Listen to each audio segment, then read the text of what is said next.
Surgery కంటే hospital bill అంటేనే భయం. అదే మధ్య తరగతికి అందుబాటు ధరలో వైద్యం. Medistar hospitals.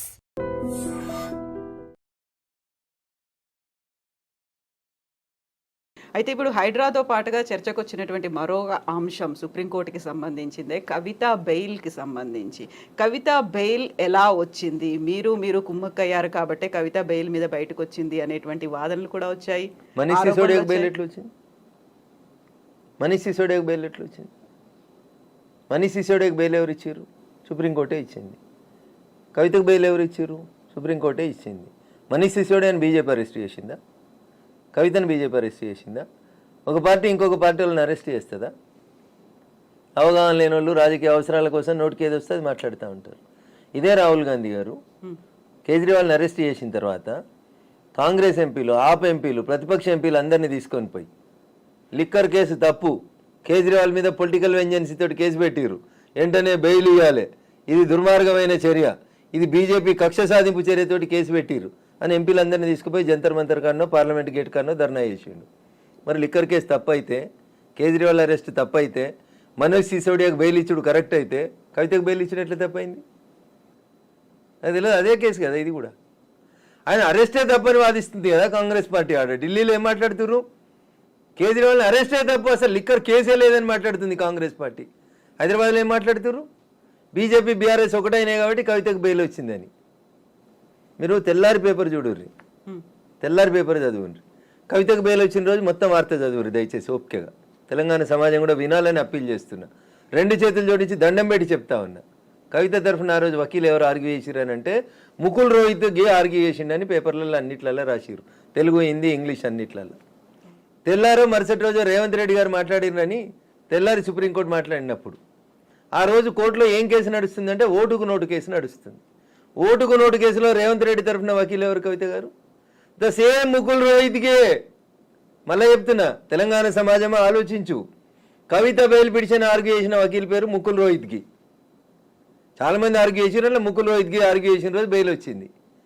2 రోజుల తర్వాత ఓటుకు నోటు కేసు లోపల రేవంత్ రెడ్డి గారి తరఫున ఆర్గ్యూ చేసిన వకీలు ఎవరు? ముకుల్ రోహిత్కి. మీరు అంటుండొచ్చు రఘునందన్ నువ్వు వకీలు కదా, ఎవరి తరఫునైనా వాదించవచ్చు అని. ఎందుకంటే రఘునందన్ కూడా వాదించారు కదా. నేను వాదిస్తా అంటున్నాను, నా ప్రొఫెషన్ అని చెప్తా ఉన్నా. తప్పేముంది అందులో?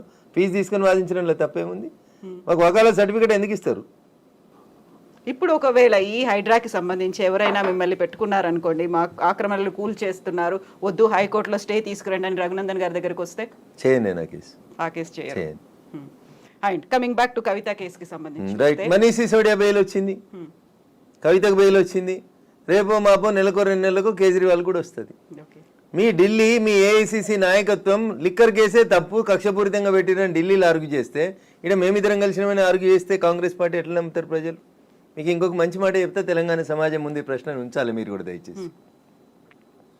కె కేశవరావు రాజ్యసభ సభ్యుడు, ప్రజలు ఓట్లేస్తే గెలవలే, టీఆర్ఎస్ పార్టీ బీఫామ్ ఇస్తే గెలవలే, ఇంకో 4.5 సంవత్సరాలు ఆయనకు పదవి లేదు, 1.5 ఏడాది పదవి ఉంది కేశవరావు అనేటానికి.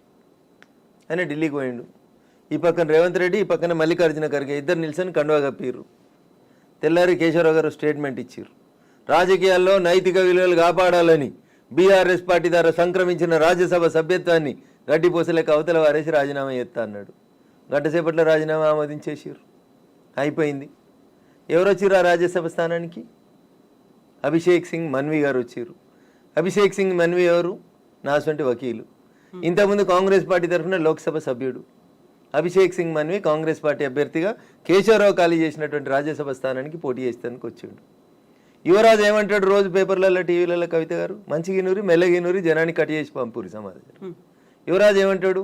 రేపు బై ఎలక్షన్ వస్తుంది, 3-4 సీట్లలో వస్తాయి, కడియం శ్రీహరి బై ఎలక్షన్ వస్తుంది, దానం నాగేందర్ బై ఎలక్షన్ వస్తుంది, ఇంకోటి బై ఎలక్షన్ వస్తుంది అని చెప్తాడు. నేను మీ ద్వారా కేటీఆర్ను, కేసీఆర్ను, కవిత గారిని అందరిని అడగదలుచుకున్న బీఆర్ఎస్ పార్టీని. కేశవరావు గారు ఖాళీ చేసిన బీఆర్ఎస్ ఎంపీ స్థానానికి కాంగ్రెస్ పార్టీ అభిషేక్ సింగ్ మన్వీని అభ్యర్థిగా పెట్టింది. టీఆర్ఎస్ పార్టీకి టెక్నికల్గా 38 మంది ఎమ్మెల్యేలు ఉన్నారు ఈరోజు అసెంబ్లీలో. మీరు క్యాండిడేట్ని పెట్టి, మీరు విప్పిచ్చి, మీ ఓట్లు మీకు ఎన్ని వచ్చినాయని లెక్క చూసి, కేశవరావు గారి లాగా పార్టీ మారిన 12 మందో 15 మందో ఎమ్మెల్యేలు ఉన్నారు కదా టీఆర్ఎస్ వాళ్ళు, వాళ్ళ మీద రెడ్ హ్యాండెడ్గా దొంగలుగా పట్టించి వాళ్ళ మీద యాక్షన్ తీసుకోవడానికి అవకాశం ఉండే కదా. మరి అభిషేక్ సింగ్ మన్వి మీద ఎందుకు పోటీ పెట్టలేదు టీఆర్ఎస్ పార్టీ? 10 మంది ఎమ్మెల్యేలు సంతకం పెడితేనే అక్కడ రాజ్యసభకు పోటీ చేయడానికి అవకాశం ఉంటుంది. నీ మందలకి వెళ్ళి 15 మంది అడిదికి పోయిరు కదా, ఆ 15 మందిని రేపు డిస్క్వాలిఫై చేపిస్తామని కోర్టులో కొట్లాడుతున్నామని స్పీచ్లు ఇస్తాడు కదా కేటీఆర్ అన్నట్టు. ఆయన కోర్టులో కొట్లాడాడు ఎందుకు? అభిషేక్ సింగ్ మన్వి మీద ఇంకొక ఆయనను పోటీకి పెట్టి ఒక విప్ ఇచ్చి నీ 38 మంది ఎమ్మెల్యేలు నీకు ఓటేసిరా వేయలేదా అని లెక్క చూసుకొని వేయకపోతే ఇలా డిస్క్వాలిఫై చేయమని స్పీకర్కి తెల్లారి దరఖాస్తు ఇవ్వచ్చా ఇరాదా కవిత గారు? క్యాండిడేట్నే పెట్టలేదు టీఆర్ఎస్ పార్టీ. ఎందుకని, ఏం జరిగింది అనుకుంటున్నారు? కేశవరావు ఖాళీ చేసిన దాంట్లో 2 పొత్తులు అంబట్ల తెడ్డ అంటారు తెలంగాణ ఊర్లలో. అభిషేక్ సింగ్ మన్విని పెట్టుకున్నారు. ముకుల్ రోహిత్కి రేవంత్ రెడ్డి పైసలు ఇస్తే అభిషేక్ సింగ్ మన్విని కేశవరావు కేసీఆర్ ఇద్దరు కలిసి రాజ్యసభకు పంపించారు. ఇక దానికి బీజేపీ బీఆర్ఎస్ ఒకటి యాడొకటైంది. హైడ్రాకి సపోర్ట్ చేస్తే రేవంత్ రెడ్డి రఘునందన్ ఒకటి. ఏం మాట్లాడతారు? ఏమన్నా అర్థం పర్థం ఉందా? ఏమన్నా రఘునందన్ అనేటోడు న్యాయం దిక్కు నిలబడతాడు, ధర్మం దిక్కు నిలబడతాడు, గరీబోన్ దిక్కు నిలబడతాడు. Raghunandan is the voice of voiceless. ఏడ కష్టం వస్తే ఎవరి కష్టం వస్తే అందుకు మాట్లాడతాడు. ఇండ్లు కోల్పోతున్నాను రమ్మనురి, కోకాపేటలో 25 ఎకరాలు గవర్నమెంట్కి చేత కాకపోతే లేఅవుట్ చేసి నేను కూర్చోబెడతా, ఆడ కట్టుకుందాం పారి ఇండ్లు. గీడెందుకన్నా ఈ మోరీలలో నల్లలలో చెరువులలో ఎందుకే? మంచిగా కోకాపేటలో 100 కోట్లకి ఎకరం పోయే భూమిలో కట్టుకుందాం పారి, గాడ లేఅవుట్ గీసుకుందాం పారి. రాడా రేవంత్ రెడ్డి గారికి వచ్చి మనకు పట్టాలు ఇయ్యడా? ఇక దీనికోసం కొట్లాడతాడు రఘునందన్. ఎందుకని ప్రతి దాంట్లో రాజకీయాలు ఎందుకు చూస్తున్నారు అనుకుంటున్నారు? ఇప్పుడు అభిషేక్ మను సింఘ్విని కాంగ్రెస్ పార్టీ తెలంగాణ మీరు ఉన్నదే ప్రజాస్వామ్య దేశంలో. మీరు ఉండాలన్నా, తినాలన్నా, బతకాలన్నా, ఇంకేం చేయాలన్నా మేమే ఉండాలి రాజకీయ నాయకులు. మేము లేకపోతే మీరు ఎక్కడున్నారు? ప్రజల కొరకు ప్రజల చేత ప్రజలు ఎన్నుకునేదే ప్రజాస్వామ్యం. ఆ ప్రజాస్వామ్య దేశంలో బతుకుతుంటూ అన్నిటికీ రాజకీయం వస్తుంది. ఎందుకు వస్తుందంటే రఘునందన్ మాట్లాడిండు, బీజేపీ ఎంపీ ఇట్లా మాట్లాడిండు, ఇంకో ఎంపీ ఇట్లా మాట్లాడిండు, మీరు పెడతారు కదా బ్రేకింగ్లు, అందుకనే వస్తుంది అట్లా. మేము మాట్లాడితే రాజకీయ నాయకులం కదా, ఈ వ్యవస్థ నడిచేదే రాజకీయంతో కదా తల్లి. 4 స్తంభాలు అనుకుంటే ఆ 4 స్తంభాలలో స్తంభం మేమే కదా. మేము మాట్లాడతాం కాబట్టి రాజకీయం అంటారు దాన్ని. అట్లా ఇప్పుడు కవిత కేసులో నెక్స్ట్ ఏం జరుగుతుంది అనుకుంటున్నారు మీరు? నేను జ్యోతిష్కుని కాదు తల్లి, వకీల్ సాబ్ని. వకీల్ సాబే, వకీల్గానే చెప్పమంటున్నాను. ఆ రోజున్న వకీలు ఎట్లా ఆర్గ్యూ చేస్తారో ఆ రోజున్న జడ్జికి ఏం అర్థమవుతుంది అనే దాన్ని బట్టి జడ్జిమెంట్ వస్తుంది. సో మీ ఎక్స్పీరియన్స్లో? నేను దాంట్లో ఎక్కడ కేసు కాగితాలు చదవలేదు. నేను కవిత తరఫున వకీల్ని కాదు, మనీష్ సిసోడియా తరఫున అంతకంటే కాదు, కేజ్రీవాల్కి అపియర్ కాలేదు.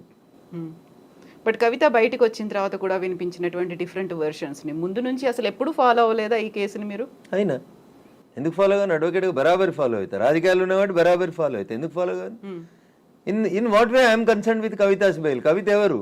లిక్కర్ కేసులో ఒక ముద్దాయి వచ్చి ఫీజు ఇచ్చి నన్ను కేసు చేయమంటే చేద్దునో చేయకపోతునో తర్వాత నాకేం అవసరం? నాకు ఎకడమిక్ ఇంట్రెస్ట్లో నేను చదివిన ఫైలు, దానికి కవిత కేసు తరఫున మాట్లాడాల్సిన అవసరం ఏముంటుంది? ఆమెకు వకీళ్ళు ఉన్నారు, రేవంత్ రెడ్డి గారు పెట్టిన ముకుల్ రోహిత్ గారు ఉన్నారు, కేశవరావు గారు పెట్టినటువంటి అభిషేక్ సింగ్ మన్వి ఉన్నాడు, కేసీఆర్ మాట్లాడుకున్న సోనియమ్మ ఉన్నది. వాళ్ళందరూ ఉన్నాక నా అవసరం ఏముంది తల్లి? బట్ మామూలుగా అబ్జర్వేషన్స్ అనేవి ఉంటాయి. ఉంది కదా, నా అబ్జర్వేషన్ నేను చెప్పిన కదా. కోర్టు బెయిల్ ఇచ్చింది సుప్రీం కోర్టు, దానికి నేను ఎందుకు కామెంట్ చేయాలి? బట్ ఆ కేసు మాత్రం ఇంకా కంటిన్యూ అవుతుంది. ఛార్జ్ షీట్ వేసిన తర్వాత ట్రయల్ అవుతుంది, చాలా టైం పడుతుంది. ఇప్పుడు రేవంత్ రెడ్డి గారు ఓటుకున్న ట్రయల్ అయితే లేదా? ఇది కూడా గట్లే అవుతుంది. గట్లా ఇలాగే ఏళ్ల తరబడి కొనసాగుతుంది. అట్లే అవుతుంది కదా. ఈ జడ్జిలను అడగాలి మీరు ఈ ప్రశ్న, నన్ను అడిగితే ఎట్లా? నేను ఆ కుర్చీలో కూర్చోలే. నేను జడ్జిలు చెప్పాలి అంటున్నా. ఒక్కో కేసు 10 ఏళ్ళు 20 ఏళ్ళు ఎందుకు సాగుతుందో మా గౌరవ న్యాయమూర్తులు చెప్పాలి. దేశంలో 5 కోట్ల కేసులు ఎందుకు పెండింగ్లు ఉన్నాయో గౌరవ న్యాయమూర్తులు చెప్పాలి కదా. మీకు బాధాకరమైన విషయం చెప్తా కవిత గారు. సిద్దిపేటలో ఒక ఆయనకు కేసు కన్విక్షన్ పడ్డది, పేర్లు చెప్పదు కాబట్టి చెప్తలేను.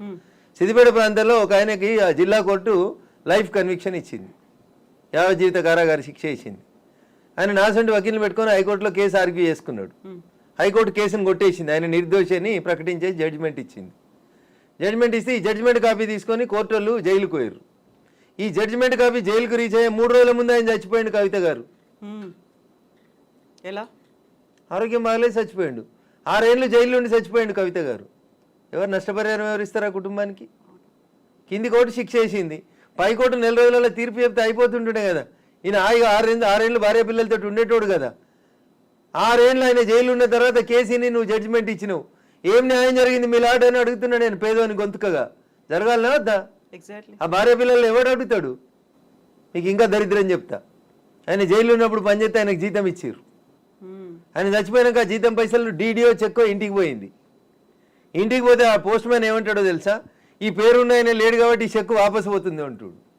అంటే ఇప్పుడు ఈయన చచ్చిపోయినా మళ్ళీ తీసుకురావాలి నా చెక్కు కోసం. ఇది మన వ్యవస్థలో ఉన్నటువంటి లోపాలు ఇవి. వీటిని సరిదిద్దాలని ఆసంటి వాళ్ళు గొంతెత్తుతున్నాం కదా. Justice delayed is justice denied అనే మాట మనం ఎప్పటి నుంచో ఈ కేసులో ఇది ప్రత్యక్షంగా నెల రోజుల క్రితం అన్ని పేపర్లలో రిపోర్ట్ అయింది.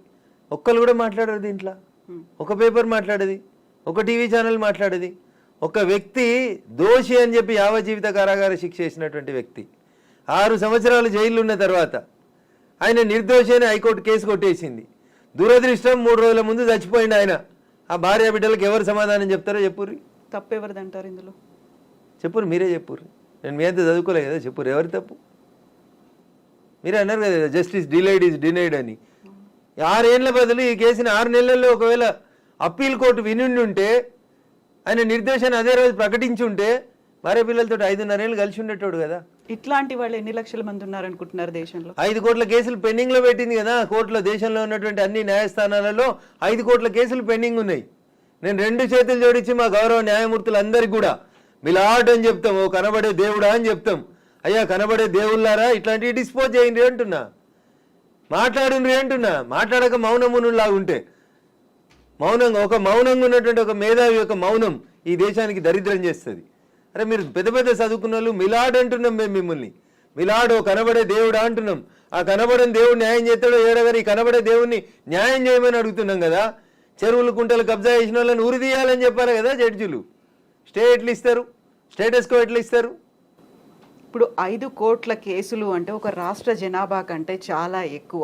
అన్ని కేసులు అందులో ఉన్నారంటే అంతమంది బాధితులు కూడా ఉన్నారు, వాళ్ళ ఫ్యామిలీ. ఎన్నడన్నా మాట్లాడారు కవిత గారు ఈ దేశంలో? ఏ పేపర్ అన్న టీవీ అన్న మాట్లాడుతుంది? ఎందుకని బయటికి రావు ఇవన్నీ? అంటే కోర్టుల గురించి మాట్లాడితే ఏదో అవుతుందని భయపడతారు అట్లా.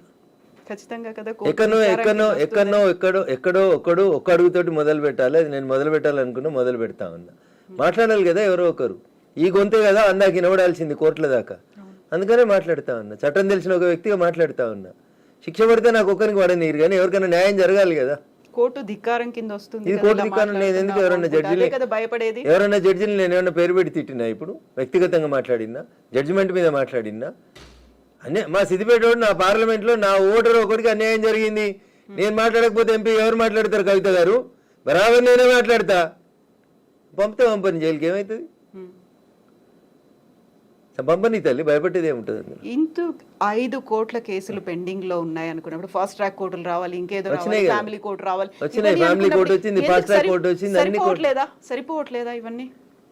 సో ఓపెన్ గా చట్టం తెలిసినటువంటి ఒక వ్యక్తిగా కోర్టుల గురించి ఈడ మాట్లాడడం కరెక్ట్ కాదేమో కవిత గారు. ప్లాట్ఫామ్ వచ్చినప్పుడు తప్పకుండా మాట్లాడతారు.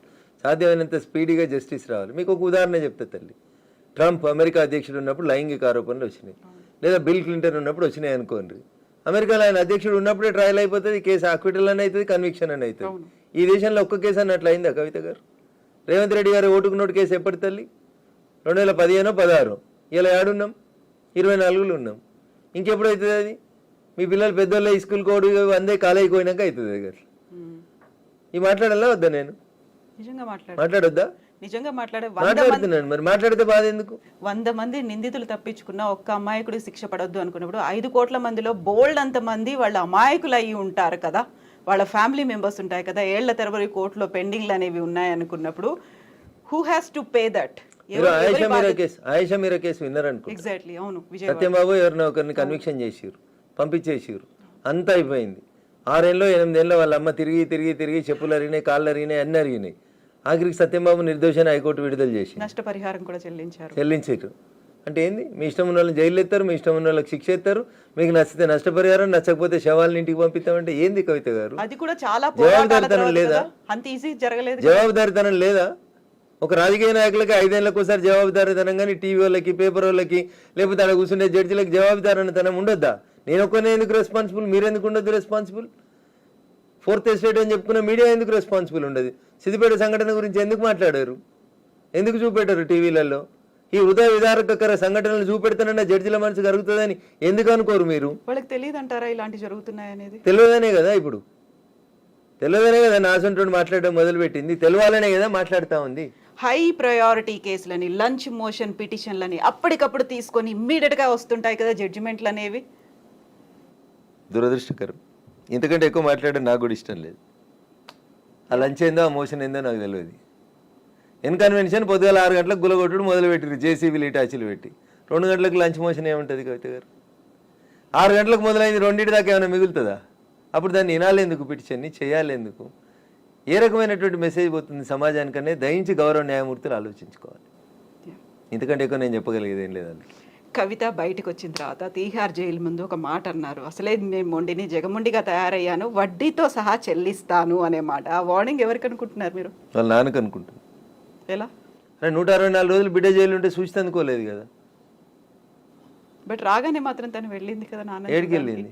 2 రోజులకు పోయింది కదా. జైలుకి వెళ్ళి వచ్చినాక చక్కగా తండ్రి దగ్గరికి పోలేదు కదా. 2 రోజుల తర్వాత పోయింది కదా. బిడ్డ తండ్రి దగ్గరికి పోయింది, తండ్రి బిడ్డ దగ్గరికి రాలేదు సూచితందుకు. బహుశా నాకు అర్థమైంది కేసీఆర్ మీద అన్నదని అర్థమైంది నాకు. మీకేమైనా అర్థమైతే చెప్పు. డాటర్ ఆఫ్ ఎ ఫైటర్ అనేది, ఆ తర్వాత టైగర్ ఈజ్ బ్యాక్ అనేది, ఇవన్నీ కూడా నినాదాలు, ఒక పెద్ద ఎత్తున క్యాంపెయినింగ్, ర్యాలీలు అనేవి కనిపించాయి ఆ రోజు. కవిత రాజకీయ నాయకురాలు కాబట్టి ప్రతి ఇష్యూని రాజకీయం చేయాలనుకుంటుంది. జైలుకు వచ్చిన వాళ్ళందరూ ముఖ్యమంత్రులు అవుతారని ఆశ ఆమెకి ఏమైనా జైల్లో జ్ఞానోదయం అయిందేమో నాకు తెలియదు. ఆ సెంటిమెంట్ ఉన్నట్టుంది కదా. అదే నేను అందుకని ఏమైనా జ్ఞానోదయం అయిందేమో అని అనుకుంటున్నా కవితమ్మకు. ఆ కవితను పోయి ఈ కవిత ఇంటర్వ్యూ చేసినప్పుడు అడుగుర్రి ఈ ప్రశ్న, అప్పుడు ఏమైనా సమాధానం వస్తేమో చూద్దాం. సో జగమొండిగా తయారైంది కాబట్టి ఇంకా ఎక్కువ ఫైట్. వారు మొండి అయితేంది, జగమొండి అయితేంది తల్లి, వారి గురించి నాకెందుకు? మా పార్టీ ఆమె కాదు, మా నాయకురాలు కాదు, నేను ఎందుకు మాట్లాడాలి ఆమె గురించి? ఆమె కష్టాలు ఏదో ఆమె పడుతుంది, పీతే కష్టాలు పీస్తాయి. నాకెందుకు తల్లి ఆమె కష్టాల్లో? నాకెందుకు బాధ? In what way I'm concern. బీజేపీకి కవిత అరెస్ట్కి సంబంధం ఏంది? అదే కదా ప్రధాన ఆరోపణ. ఎవరు ఆరోపణ?